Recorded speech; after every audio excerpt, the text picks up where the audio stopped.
చేరి ఆస్తులు పోగొట్టుకున్నానని ఆ మాజీ మంత్రి తరచూ కామెంట్స్ చేస్తూ ఉన్నారు. గత ఎన్నికల్లో ఓటమి తర్వాత జనసేనలో జాయిన్ అయ్యారు. అనంతరం కొందరు వైసీపీ కార్పొరేటర్లను జేఎస్పీలో చేర్పించారు. ఇప్పుడు వారి నుంచి వస్తున్న ఆర్థిక డిమాండ్లను తట్టుకోలేక ఆ మాజీ మంత్రి తల బాదుకుంటున్నారు. కోట్లు ఖర్చు చేసిన గత ఎన్నికల్లో ఓటమి తప్పలేదన్న బాధలో ఉన్న ఆ నేతకు ఇప్పుడు కార్పొరేటర్ల గొంతెమ్మ కోర్కెలు తీర్చడం కష్టంగా మారింది. ఇంతకీ ఎవరా మాజీ మంత్రి, ఏ జిల్లా? Was this inside story?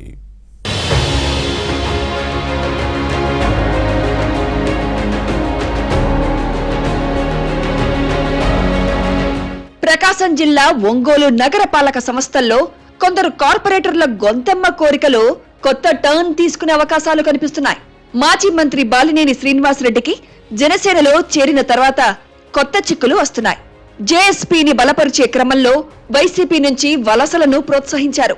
అయితే బాలినేని మాట విని ఫ్యాన్ పార్టీ నుంచి జనసేనలో చేరిన కార్పొరేటర్లు, నాయకులు తమ సంగతేంటంటూ పంచాయతీలు పడుతున్నారు. వైసీపీలో జేబులు ఖాళీ చేసుకున్నానని చెబుతున్న బాలినేని శ్రీనివాసరెడ్డికి జనసేనలో చేరిన తర్వాత అనుచరుల నుంచి వస్తున్న ఆర్థిక ఒత్తిడి ఇబ్బందికరంగా మారింది. తమ సంగతేంటో చూడకపోతే వచ్చిన దారిలోనే వాపస్ వెళ్తామన్న ధోరణిలో కొందరు కార్పొరేటర్లు మాజీ మంత్రికి సంకేతాలు పంపుతున్నారు. ఆర్థికంగా ఆదుకోకపోతే జనసేనలో ఉండలేమని, తమ దారి తాము చూసుకుంటామని హెచ్చరిస్తున్నారు. దీంతో వారి గొంతమ్మ కోరికలను తీర్చలేకపోతున్నారని టాక్.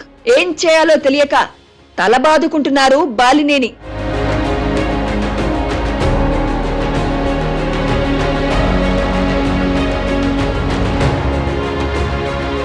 ఇప్పటికే ఆర్థికంగా దెబ్బతిన్న బాలినేని వైసీపీ నుంచి జనసేనలోకి వచ్చిన కార్పొరేటర్లు, నాయకుల వ్యవహారంలో ఎలా ముందుకెళ్లాలో తెలియక సతమతమవుతున్నారు.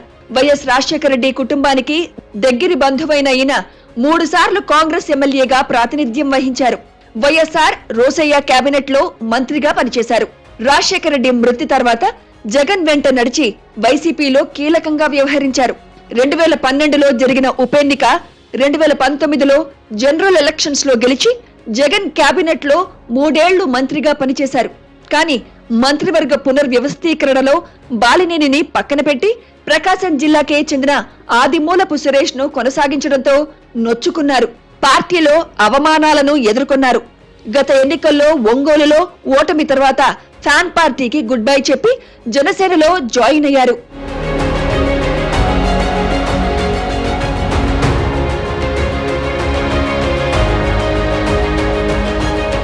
జనసేనలో చేరిన తర్వాత ఈ మాజీ మంత్రి వైసీపీని టార్గెట్ చేశారు. Ongole YCP mayor Gangada Sujatha, deputy mayor Vemuri Bujji సహా 19 మంది కార్పొరేటర్లు టీడీపీలో చేరారు. దీంతో గతంలో తనకు అనుచరులుగా ఉన్నవారు చేజారిపోవడంతో బాలినేని అప్రమత్తమయ్యారు. సైకిల్ లెక్కగా మిగిలిన 20 మంది వైసీపీ కార్పొరేటర్లను జనసేనాని పవన్ కళ్యాణ్ సమక్షంలో పార్టీలో జాయిన్ చేయించారు. ఇప్పుడు వారి నుంచి సమస్యలు ఎదురవుతున్నాయి. తమకు 5 లక్షల చొప్పున ఇవ్వాలని కార్పొరేటర్లు, కీలక నేతలు డిమాండ్ పెడుతున్నారుట. వైసీపీలో చేరిన తర్వాత తన తండ్రి నుంచి వచ్చిన ఆస్తులను పోగొట్టుకున్నానని మాజీ మంత్రి బాలినేని శ్రీనివాసరెడ్డి పలుమార్లు బహిరంగంగా చెప్పిన విషయాన్ని గుర్తుపెట్టుకోవాలి.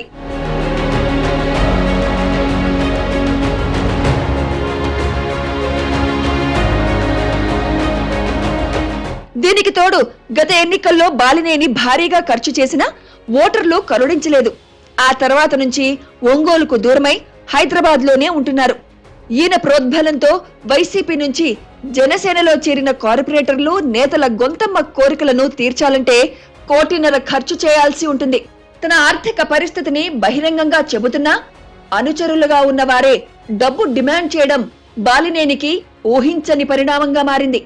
ఒంగోలులో వైసీపీని బలహీనపరిచి జనసేనను బలోపేతం చేయాలని ప్లాన్ చేస్తుంటే కార్పొరేటర్లు ధన రాజకీయాలను తట్టుకోవడం కష్టంగా ఉందన్న ఆందోళన ఈ మాజీ మంత్రిలో కనిపిస్తోంది.